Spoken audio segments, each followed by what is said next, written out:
네, 안녕하십니까. 23년 새해가 밝았네요. 우리 형제자매들 주님의 은혜 안에서 새해 복 많이 받으시고, 또 올해도 우리 모두가 복음과 함께 주님과 함께 동행하는 한 해가 되기를 바랍니다. 네, 성경 말씀 읽겠습니다. 요한복음 13장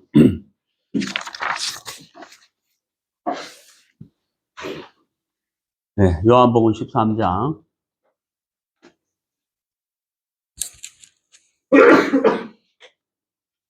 18절부터 30절까지 읽겠습니다. 요한복음 13장 18절에서 30절. 내가 너희 모두에 대하여 말하지 아니하노니 나는 내가 택한 자들이 누구인지 아노라. 그러나 이것은 나와 함께 빵을 먹는 자가 나를 대적하여 자기 발꿈치를 들었나이다 하는 성경 기록이 성취되게 하려 함이니라. 그 일이 일어나기 전에 지금 내가 너희에게 말하는 것은 그 일이 일어날 때에 내가 그인 것을 너희가 믿게 하려 함이니라. 진실로 진실로 내가 너희에게 이르노니 내가 누구를 보내든지 그를 받아들이는 자는 나를 받아들이며 나를 받아들이는 자는 나를 보내신 분을 받아들이느니라 하시니라. 예수님께서 이렇게 말씀하시고 영으로 괴로워하시며 증언하여 이르시되 진실로 진실로 내가 너희에게 이르노니 너희 중에 한 사람이 나를 배반하여 넘겨주리라 하시매 그때의 제자들이 서로 바라보며 그분께서 누구에 대하여 말씀하셨는지 의아해하더라.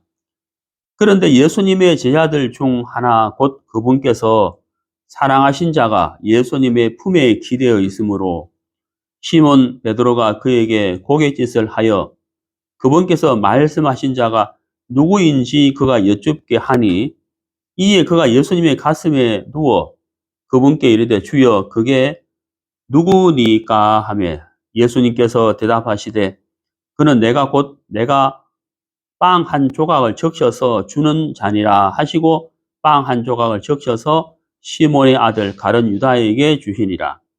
빵 조각을 받은 뒤에 사탄이 그에게 들어가매 그때에 예수님께서 그에게 이르시되 네가 하는 것을 속히 하라 하시니라. 그런데 상에 앉아있던 자들 가운데 아무도 그분께서 무슨 뜻으로 그에게 이것을 말씀하셨는지 알지 못하였으니 이는 그들 중에 어떤 자들은 유다가 가방을 가졌으므로 예수님께서 그에게 이르시기를 명절을 대비하여 우리에게 필요한 그것들을 사라 하셨거나 또는 그가 가난한 자들에게 무엇을 주어야 한다고 하는 줄로 생각하였기 때문이더라. 그때에 그가 빵 조각을 받은 뒤 즉시 나갔는데 때는 밤이더라. 네, 30절 말씀까지 읽었습니다. 네, 오늘은 예수님의 품 안에서 라는 제목으로 설교 말씀 나누도록 하겠습니다. 예수님의 품 안에서 우리가 이제 사복음서 마태, 마가, 누가, 요한 이 사복음서가 있는데요. 아시는 것처럼 이제 마태복음은 예수님을 왕이신 예수님에 대해서 기록을 했다라고 알고 있죠. 그래서 이제 마가복음을 이제 사자복음이라 하잖아요. 왕이신 예수님. 마태복음은 그렇게 이제 기록이 되어 있고 요한복음은 독수리복음이라고 해요. 요한복음은 요한이 기록을 했는데 우리가 이제 사복음서를 보면은 마태복음에 예수님의 족보가 나와 있죠. 그리고 누가복음에도 예수의 족보가 나와 있습니다. 근데 이제 마가복음에는 족보가 나오지 않아요. 왜 마가복음에는 족보가 나와 있지 않느냐 하면은 마가복음을 우리가 소복음이라 하는데 번매하는 소 있잖아요. 송아지 소. 그러니까 이제 부지런히 일하시는 종이신 예수님을 그려놨기 때문에 마가복음, 종은 족보가 없잖아요. 이제 누가복음은 또 족보가 나와요. 누가복음은 사람이신 예수님을 그려놨거든요. 그렇기 때문에 사람이니까 족보가 있는 거예요. 요한복음은 또 족보가 없죠. 왜 족보가 없느냐 하면 하나님의 아들이신 예수님을 기록했기 때문에 족보가 없는 겁니다. 이 사복음서 중에서 이 요한복음, 형제 자매님들도 저와 같은 것을 느꼈는지는 모르겠습니다만은, 저는 요한복음을 읽으면 다른 복음서와 뭔가 좀 다르다는 것을 좀 이렇게 느낍니다. 근데 그걸 말로 표현을 잘 못하겠는데, 좀 이 마태, 마가, 누가하고 좀 다르다 하는 것을 이렇게 느끼는데, 그것을 표현을 하자면, 제가 표현을 잘 못하겠는데, 표현을 하자면, 다른 복음서보다는 좀 영적이고, 좀 신령한 말씀들이다.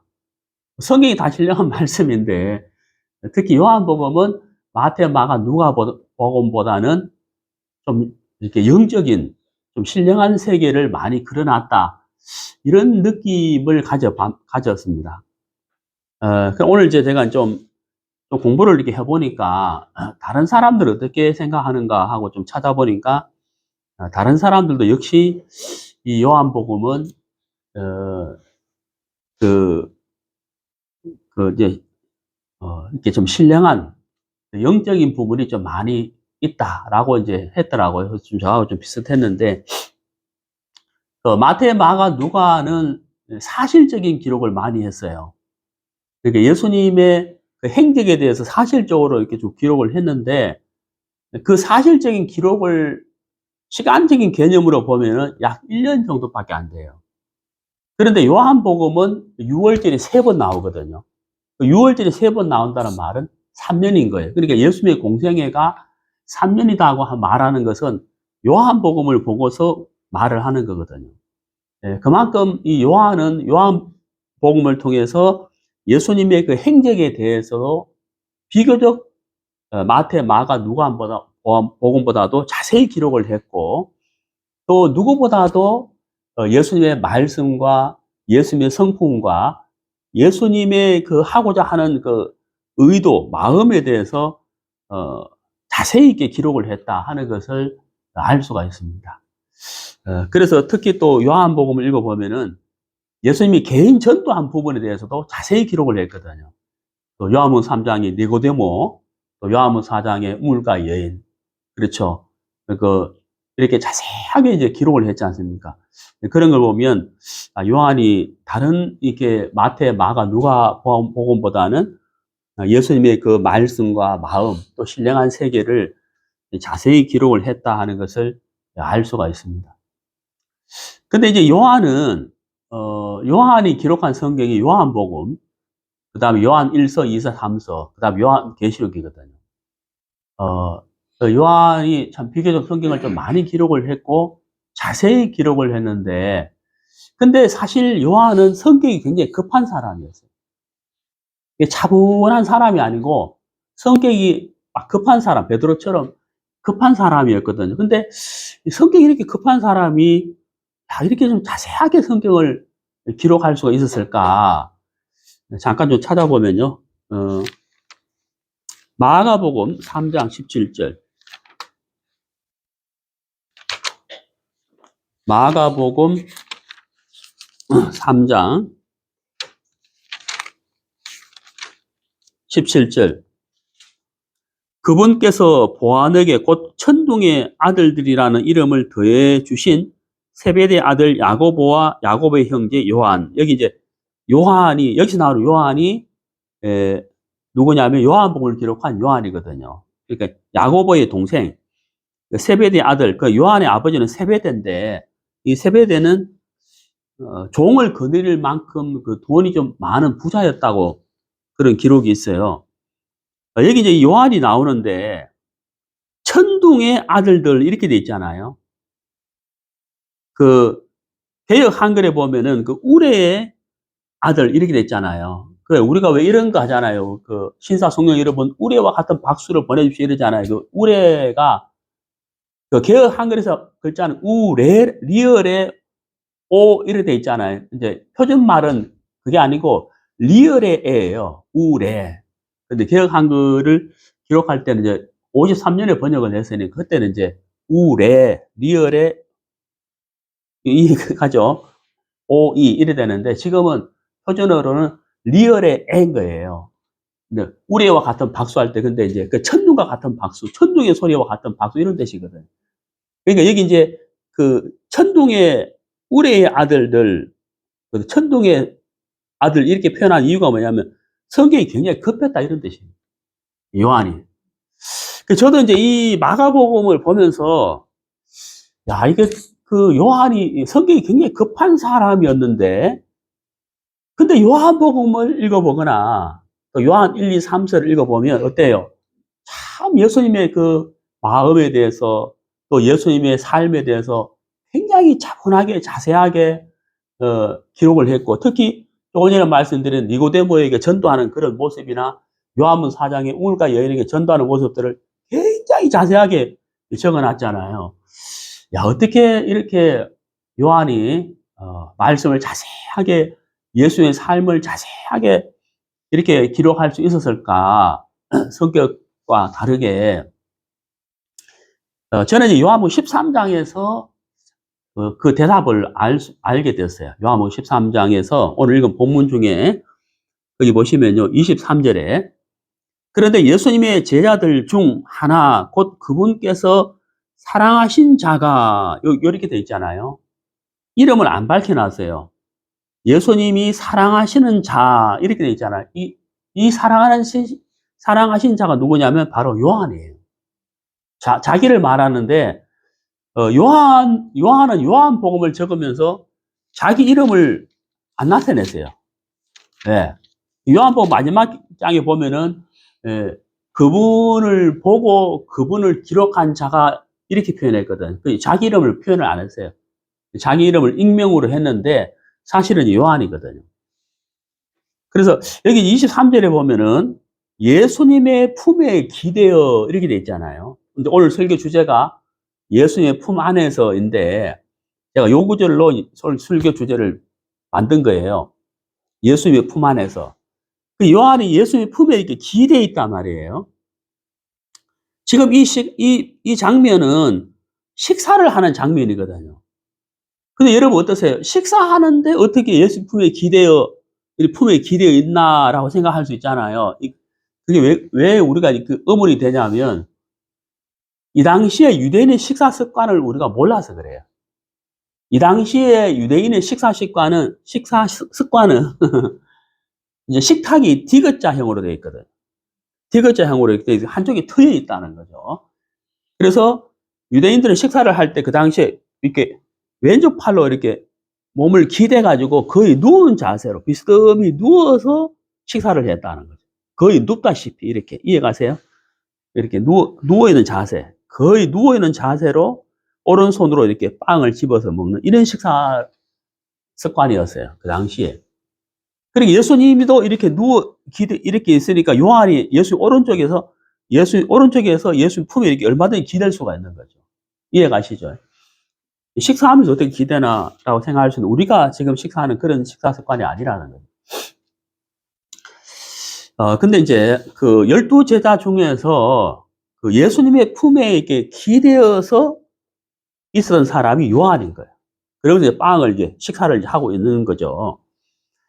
자, 이 부분을 우리가 좀 생각을 해보려고 해요. 12제자 중에서 요한이 예수님의 품에 기대어서 있었다.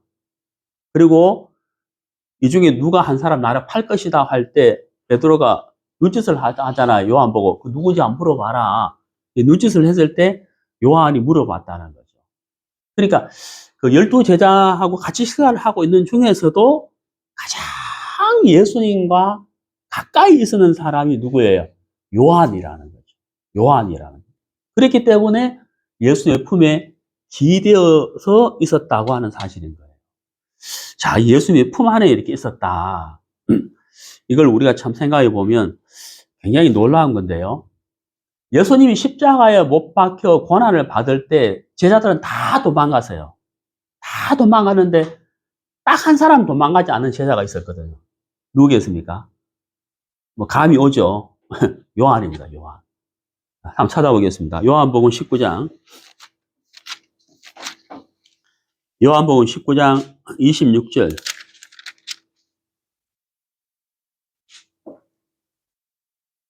예수님께서 자기 어머니와 자기가 사랑한 제자가, 여기 자기가 사랑한 제자 누구였습니까? 요한이라는 이름을 안 밝혀놨죠.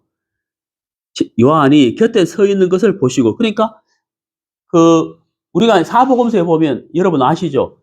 예수님이 십자가를 지고 골고다로 가실 때, 갈보리 산으로 가실 때, 골고다를 향해서 가실 때 베드로가 예수님을 따라갈 때 어떻게 따라갔냐면 멀찍이 따라갔다고 되어 있거든. 그러니까 멀찍이 멀리서 이렇게 예수님을 보고 그러다가 안 따라갔어요. 그리고 또 예수님에 대해서 베드로가 3번이나 모른다고 했잖아요. 여러분 아시죠? 자, 그런 상황에서 요한은 십자가까지 따라가서 예수님이 당하고 있는 그 십자가의 예수님의 발 밑에서 예수님의 부탁을 받으신 거예요. 내 어머니, 그러니까 마리아를 잘 부탁한다 하는 부탁을 받고 요한은 마리아를 자기 집으로 모셔가거든요. 그러니까 이런 이제 모습들을 보면은 성경은 굉장히 급했는데 예수님의 품에 기대어 있는 모습이나 요한복음이나 요한 1, 2, 3서나 이 성경, 요한계시록까지 기록한 그 정말 예수의 삶을 자세하게 적어 놓은 그런 모습들을 보면 이게 성격으로 신앙을 한 게 아니라는 성격과 상관없이 너무 이렇게 신앙을 잘했잖아요. 그 원인이 어디에 있었을까? 비결이라고 해야 될까? 그거는 제가 제 나름대로 생각해 볼 때 이 요한복음 13장 23절이 아닌가라고 생각을 해요. 이게 우리가 그렇잖아요. 우리도 보면은 이제 아기가 엄마가 아기를 이렇게 안아주지 않습니까?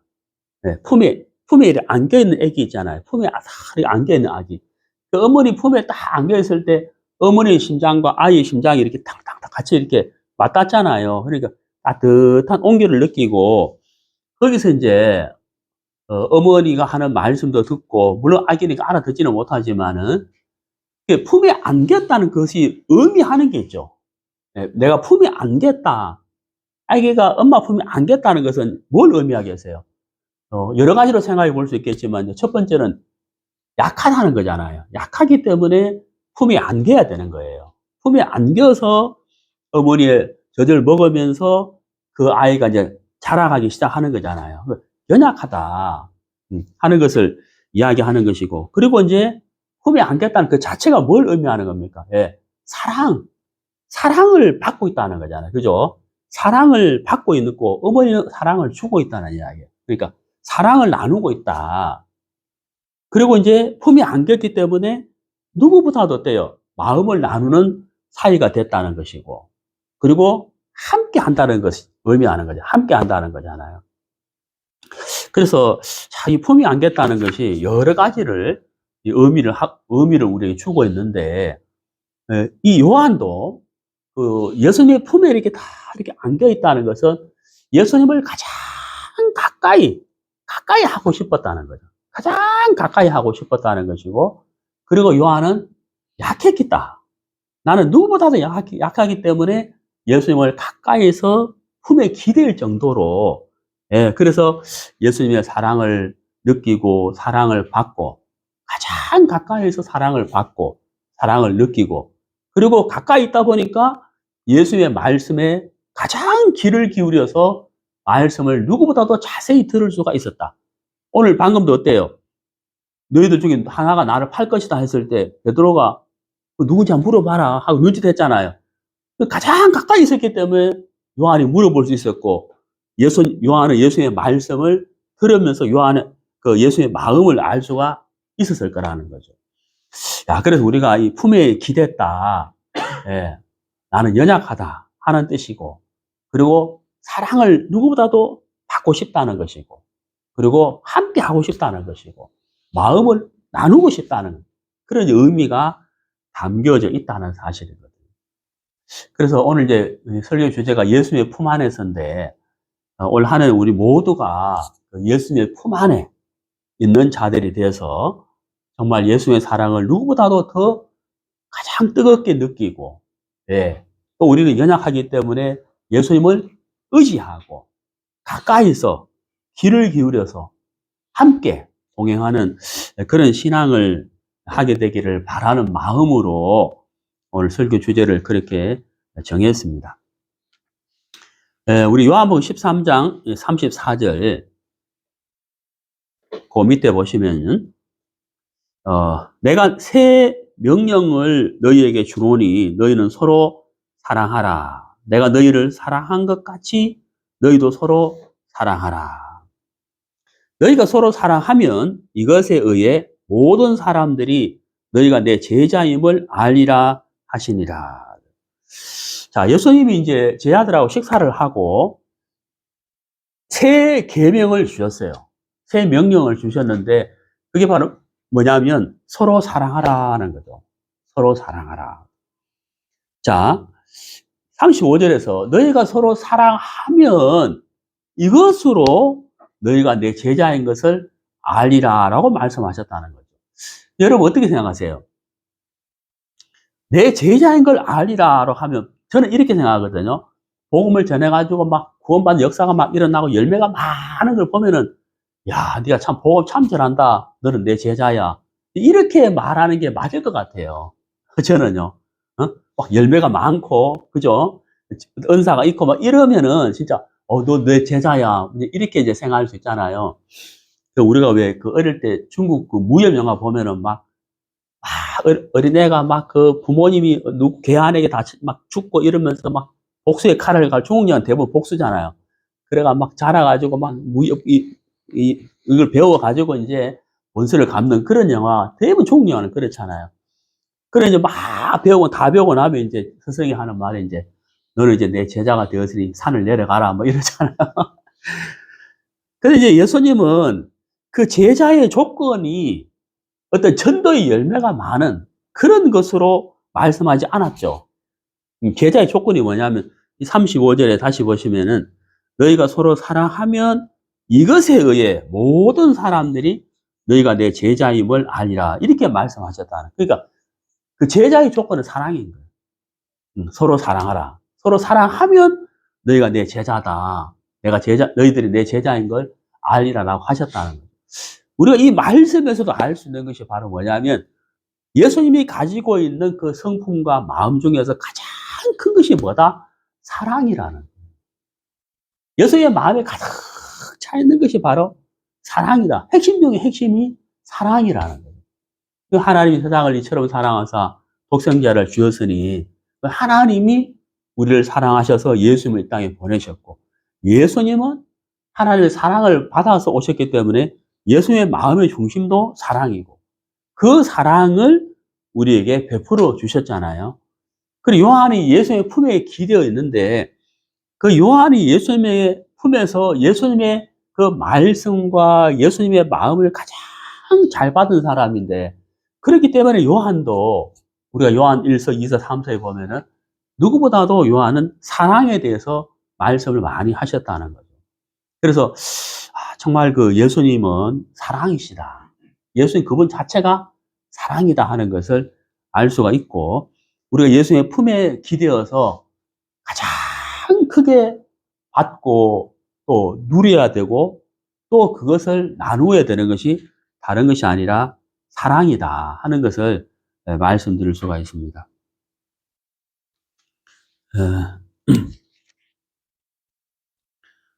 요한 1서를 한번 보시죠.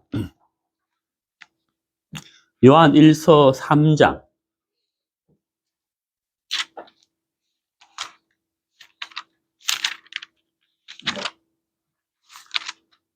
요한 1서 3장 23절. 그분의 명령은 이것이니. 여기 보세요. 그분의 명령은 이것이니. 요 표현 말이에요.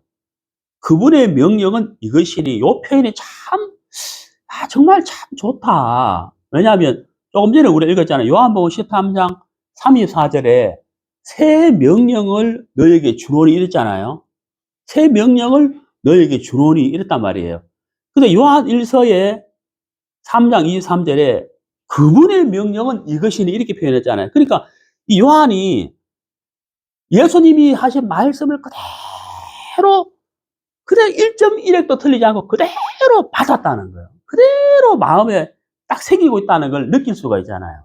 그래서 그분의 명령은 이것이니, 그러니까 자기의 명령이 아니고 자기의 교훈이 아니고 자기 말이 아니고 지금 누구의 명령, 누구의 말씀을 전하고 있는 거예요. 예수님의 말씀, 예수님의 명령을 그대로 전하고 있다는 거예요. 요한은 그냥 전달자에 불과한 거예요. 그분의 명령은 이것이니 곧 우리가 그분의 아들 예수 그리스도의 이름을 믿고 그분께서 우리에게 명령을 주신 대로, 그 다음 뭐예요? 서로 사랑하라. 그분의 명령을 주신 대로. 참 너무 귀한 마음이잖아요. 자기 어떤 생각이나 자기 색깔을 나타내는 것이 아니고 예수님의 색깔, 예수님의 말씀, 예수님의 명령, 그 예수님의 마음을 그대로 받아가지고 그대로 전달하는 것, 거기에 불과한 거잖아요. 요한은 거기에 쓰임을 받은 거라는 거예요. 요한이 참 이렇게 할 수 있었던 이유가 뭐냐? 원인이 뭘까? 비결이 뭘까? 예수님의 품에 기대어. 예. 누구보다도 예수님을 가까이 했다. 가까이 했다는 거죠. 그래서, 야, 참 이 좋은 표현이잖아요. 그분의 명령은 이것이니. 이렇게 말씀하죠. 사실 우리가 이제 이 전도할 때도, 예수님을 나타낼 때도, 뭐 전도 방법이 여러 가지가 있겠지만은, 저는 가장 첫 번째로 이제 우리가 해야 할 일은 내가 만난 예수님을 소개하는 거예요. 나는 이렇게 구원을 받았습니다. 내가 만난 예수님을 소개하는 것이고. 그리고 우리가 복음을 전한다는 거 딴 게 아니잖아요. 내 생각, 내 사상, 내가 살아온 거 이야기 안 하잖아요. 그건 복음이 아니죠. 내 이야기하면 복음이 아니잖아요. 예수님이 살았을 때와 예수님이 죽었을 때와 부활하심, 그걸 그대로 전하는 것이 복음 전하는 거거든요. 그래서 참 이 요한이, 이 요한 1서 3장 23절 이 구절에서, 야, 참 요한이 정말 이 귀한 마음을 가졌다. 그죠? 야, 정말 자기를 나타내지 않고 예수님의 명령은 이것이니. 야, 이 정말 좋은 거잖아요. 그러니까 예수님이 이렇게 말씀하셨다. 그러면서 우리가 서로 사랑해야 한다. 응? 서로 사랑해야 한다. 이게 자기 표현이 아니잖아요. 그러니까 야, 정말 귀한 마음이라는 거죠. 자, 그 밑에 보세요. 요한일서 4장 7절도 보세요. 7절. 7절에 사랑하는 자들아 우리가 서로 사랑하자.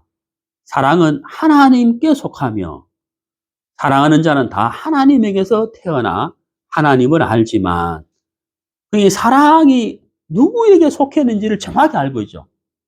사랑은 하나님에게 속한 것이다. 하나님에게서 난 자, 거듭난 사람은 사랑을 알지만 거듭나지 아니한 사람은 사랑을 알지 못한다. 이게 정확하게 이렇게 표현을 했단 말이에요.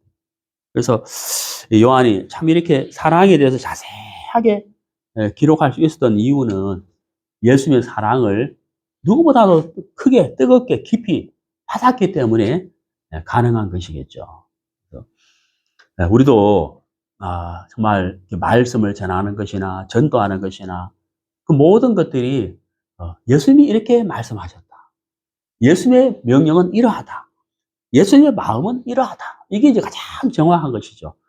요한은 그렇게 살았고 그렇게 표현을 했다. 그래서 예수님 십자가에 못 박혀 돌아가실 때 끝까지 예수님 밑에서 예수님의 부탁을 받아서 마리아를 자기 집으로 모셔가는 그 일까지도 요한이 할 수가 있었다는 거죠. 그만큼 예수님을 가까이 했다는 것을 알 수가 있습니다. 네, 우리가 이제 오늘 설교 주제가 예수님의 품 안에서인데 우리도 요한과 같은 삶을 살면 참 좋겠잖아요. 그렇다고 해서 우리가 삽시다가 아니라 우리도 요한과 같은 삶을 살기 위해서 우리가 해야 할 일은 딱 한 가지밖에 없죠. 예수의 품 안에 있는 것이거든요. 자, 서두에 제가 말씀을 드렸습니다만은 예수님의 품 안에 있을 수밖에 없는 이유가 있다는 거죠. 예. 그것은 바로 뭐냐면 첫 번째로 우리가 우리 연약한 거예요. 연약한 사람은 어때요? 자기 스스로 살 수가 없죠.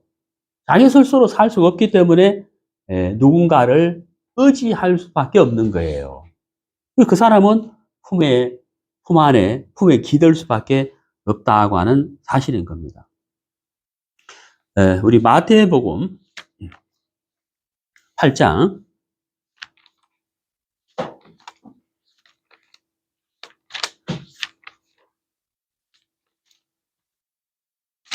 마태복음 8장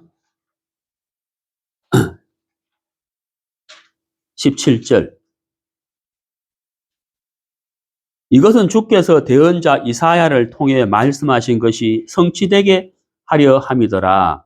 그가 이르되 그는 친히 우리의 연약함을 담당하고 우리의 질병을 짊어 주셨도다 하였느니라. 이사야에 있는 말씀을 마태가 인용한 말씀이죠. 우리의 연약함을 담당했다라고 되어 있어요. 여러분, 사람과 사람은 어떻습니까? 네. 자기의 연약함을 나타내면 안 되죠. 자기의 강함을 나타내잖아요. 근데 신앙은 어때요? 우리의 연약함을 담당하셨다. 예수님이. 실제로 우리는 약한 자잖아요. 우리는 약한 자인데 그것을 예수님은 받아주셨다는 거예요. 담당하셨다는 거예요. 그래서 우리가 약하기 때문에 예수님에게 기댈 수가 있는 거예요. 왜? 그분은 우리의 연약함을 담당하시는 분이기 때문에 우리 예수님에게 기댈 수가 있다는 거죠. 예, 기댈 수가 있다는 거죠. 그러면 예수님은 다 받아주시는 분, 품어주시는 분이라는 거예요. 우리의 연약함이나 우리의 문제가 예수님의 것이 되기 때문에 그분은 품어주시는 분, 받아주시는 분이다 하는 거예요.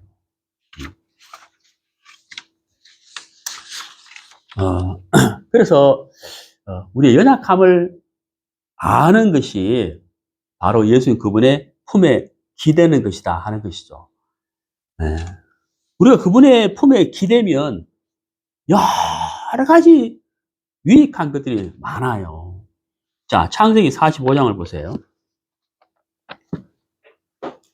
창세기 45장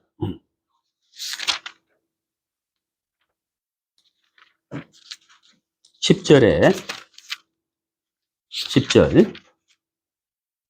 아버지는 고센 땅에 거하실 것이며 아버지와 아버지의 자식들과 아버지의 손자들과 아버지의 양떼와 소떼와 모든 소유는 내게 가까이 있으리이다. 자, 이게 어떤 얘기냐면요. 아브라함이 이삭을 낳고 이삭이 야곱을 낳고 야곱이 12아들을 낳았죠. 그 12아들 중에 11번째 아들이 요셉입니다. 이 요셉이 하나님이 주신 꿈을 두 번의 꿈을 형들에게 이야기를 함으로 인해서 형들에게 미움을 받아요. 미움을 받아서 형들이 요셉을 죽이려고 무리 없는 웅덩이 집어넣었다가 건져서 애굽의 종으로 팔았는데 하나님이 요셉에게 주신 꿈은 뭐냐면 하나님이 요셉을 세우는 것이거든요. 그래서 이 하나님 주신 꿈대로 요셉이 애굽의 총리가 돼요. 총리 대신 요즘 말하면 총리가 돼요. 총리.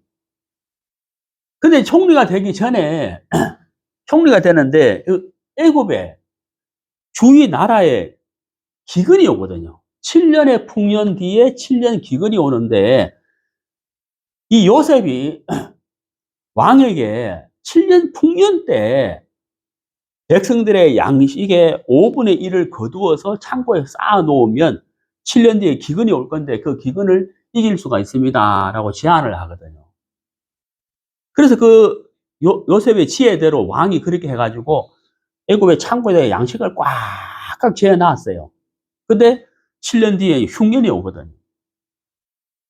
흉년이 오는데 애굽에는 양식이 많이 있잖아요. 근데 주위 나라에는 양식이 있을 때 양식을 이렇게 저축을 해놓지 않았기 때문에 흉년 때 먹을 것이 없게 된 거예요. 그러니까 양식이는 애굽으로 다들 모여들죠. 예. 근데 이제 요셉의 형들이 요셉을 애굽에 팔아먹고는 요셉에 잊어버리고 있는데 흉년이 왔는데 애굽에 양식이 있다는 소식을 듣고 요셉의 형들이 돈을 가지고 애굽에 양식을 사러 갔는데 총리 자리에 누가 앉아 있어요? 요셉이 앉아 있는 거예요. 그래서 이제 요셉에게 이제 양식을 달라고 돈을 주면서 양식을 팔으라고 하는데 요셉이 이제 내가 요셉이라고 밝히고 이제 형들과 같이 울고 그러고 이제 하나님이 나를 이곳에 먼저 보내신 것은 우리 가족들을 구원하기 위해서다. 이 기근에서 구원하기 위해서 그렇게 하신 거니까 나를 죽이려고 했거나 나를 애고로 판 것에 대해서는 다 잊어버리십시오. 하나님이 하신 겁니다. 하고는 이제 그 아버지를 모시고 다 온 가족이 애굽으로 이사를 오세요. 해서 이제 그 야곱의 가족들이 애굽으로 오게 되는 거예요. 그러고 나서 이제 얼마 뒤에 야곱의 가족을 모르는 왕이 새 왕이 되면서부터 그때부터 이제 그 노예 생활을 하게 되죠. 그래서 이제 피라미드 건축하게 되고 이제 종살이를 하게 되는데 아무튼 이제 이 요셉이 자기 가족들이 다 이렇게 왔을 때 요셉이 자기 가족들에게 하는 말이 바로 이 10절이에요. 10절. 여기 10절에서 아버지는 고센 땅에 거하시고 아버지와 아버지의 자식들과 아버지의 손자들과 아버지의 양떼와 소떼와 모든 소유는 내게 가까이 있으리다 그랬잖아요. 여기 중요한 게 뭐냐면 내게 가까이 있으리다. 나하고 가까이 있을 것이다 라고 했다는 거예요. 여러분 지금 겨울이 춥잖아요. 밖에서 막 추워 있다가 이제 사무실이나 집안에 딱 들어왔는데 난로가 딱 켜 있으면 어디로 가요? 난로 가까이 가잖아요. 가까이 가 손 떼잖아, 손. 예? 이렇게 손 떼잖아요. 난로 가까이 가는 이유가 뭐예요? 내 차원, 한기가 들어있는 내 몸을 따뜻하게 하기 위해서 가까이 가는 거잖아요. 여러분, 이 야곱의 가족, 요셉의 형들과 가족들은 지금 기근에서 생명도 부지할 수 없는 굉장히 위험한 상황이에요. 네. 그럼 이 가족들이 살 수 있는 방법은 딱 한 가지밖에 없는 거예요. 그게 뭐예요? 예. 요셉을 가까이 하는 거죠. 요셉을 가까이 하는 거예요. 요셉에게는 뭐가 있어요? 양식이 있다는 거예요. 그리고 권력도 있잖아요. 권세도 있잖아요. 요셉을 가까이 하면 모든 것이 다 해결되어 버리는 거예요. 그래서 요셉이 나와 가까이 있을 겁니다 했다는 거죠. 가족들은 다른 거 없고 뭐예요? 요셉을 가까이 하면 모든 것이 해결되는 거예요. 네. 자, 여러분, 요한이 12 제자들이 예수님과 가까이 있었지만 그 제자들보다 더 가까이 예수님의 품에 기대어서, 예, 예수님의 품에 기대어 있었다는 거예요. 그래서 가장 가까이서 예수님의 말씀을 들을 수 있었고, 예수님의 마음을 느낄 수 있었고, 예수님의 사랑을 받을 수가 있었다는 사실입니다. 자, 그 다음에 우리 출애굽기 15장. 출애굽기 15장.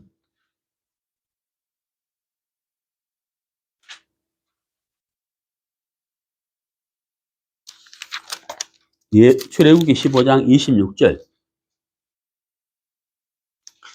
이르시되 내가 주 내 하나님의 음성에 부지런히 귀를 기울이고 그가 보기에 옳은 것을 행하며 그의 명령들을 귀담아 듣고 그의 모든 법규들을 지키면 내가 이집트 사람들에게 내린 이 질병들 중 하나도 내 위에 두지 아니하리니 나는 너를 치유하는 주니라 하시니라. 자, 여기 이제 26절에서요. 부지런히 귀를 기울이고 이렇게 되어 있죠. 부지런히 귀를 기울이고 그 다음에 귀담아 듣고 이렇게 이 두 표현이 있어요. 자, 여러분 부지런히 귀를 기울이고 귀담아 듣고 이러려면 어떻게 해야 돼요? 멀찍이 있으면 돼야 안 돼요? 안 되는 거예요. 가까이 있어야 되는 거예요.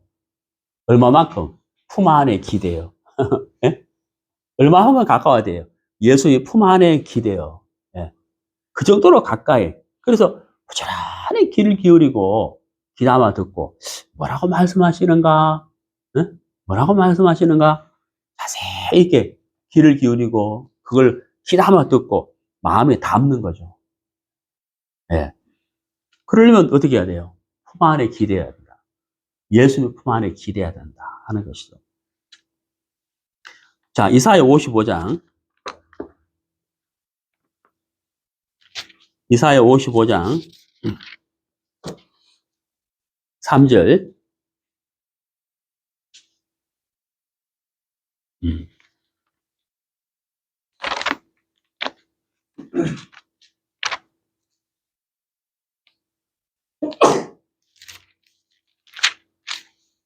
너희는 귀를 기울이고 내게 와서 들으라. 그러면 너희 혼이 살리라. 여기 이제 살리라 이렇게 돼 있잖아요. 네? 내가 너희와 영존하는 언약을 맺으리니 곧 다윗에게 베푼 확실한 긍휼이라. 귀를 기울이고 들으라. 그리하면 너희 혼이 살리라 이랬잖아요. 들으면 산다는 거예요. 요한복음에도 듣는 자는 살아나리라. 들으면 산다는 거예요. 그래서 예수님의 품에 기대어서 귀를 기울이고 자세히 들으면 살아난다. 살게 된다. 그 다음에 우리 사무엘하 22장 보시겠습니다.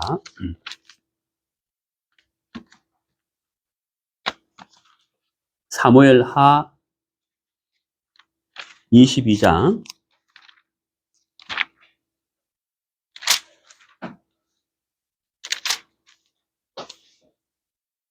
30절. 내가 주를 의지하여 군대 사이를 달려갔고 내 하나님을 의지하여 담을 뛰어넘었나이다. 품에 기대었다는 것이 바로 의지하는 거잖아요. 그래서 원래 23년이 굉장히 어렵다고 해요. 경제학자들이.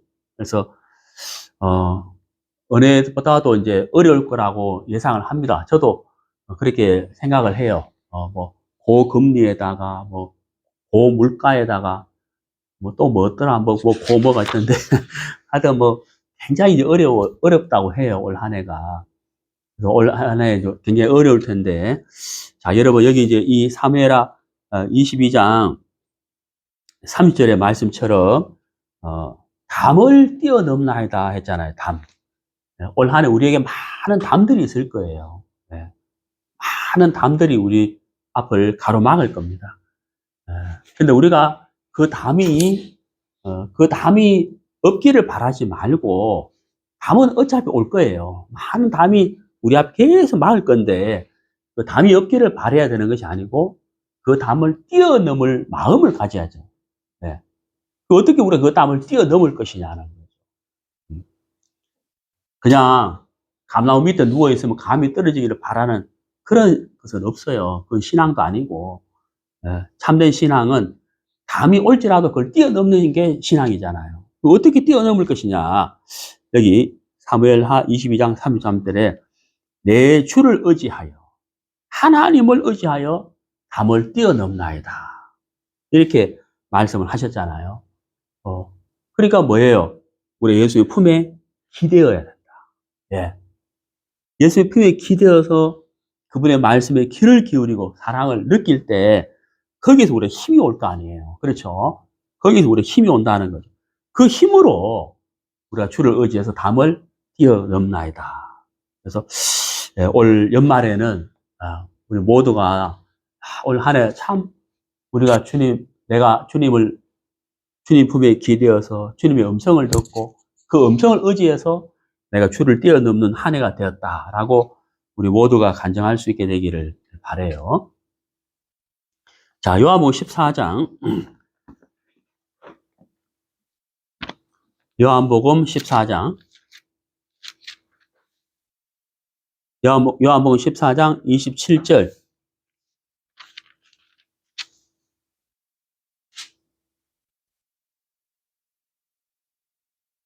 내가 너희에게 화평을 남기노니 곧 내 화평을 너희에게 주노라. 내가 그것을 너희에게 주는 것은 세상이 주는 방식과 같지 아니하니 너희는 마음에 근심하지 말고 두려워하지도 말라. 자, 화평, 평안, 피스. 평안을 주노라. 화평을 주노라. 라고 말씀하셨잖아요. 여러분, 아기가 엄마 품에 다 안겨있을 때가 가장 평안해 보이잖아요. 그렇죠? 가장 평안해 보이는 거예요. 우리가 예수님의 품에 기대어 있을 때, 그때 우리가 참 평화를 느끼는 거죠. 평화를 느끼는 거죠. 그 예수님의 품에서 멀어지면 멀어질수록 어때요? 베드로가 예수님을 따라가다가 멀찍이 따라가잖아요. 멀찍이 따라가잖아요. 예수님의 말씀과 멀어지면 멀어질수록 어때요? 베드로 예수님을 부인할 수밖에 없는 사람이 되는 거잖아요. 그래서 예수의 품에 가까이 예수 품에 기대어 있는 그 사람이 가장 평안을 느끼고 누릴 수가 있다는 사실인 거거든요.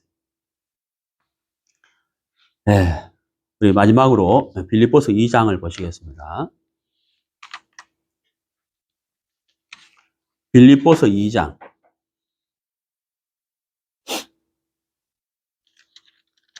5절.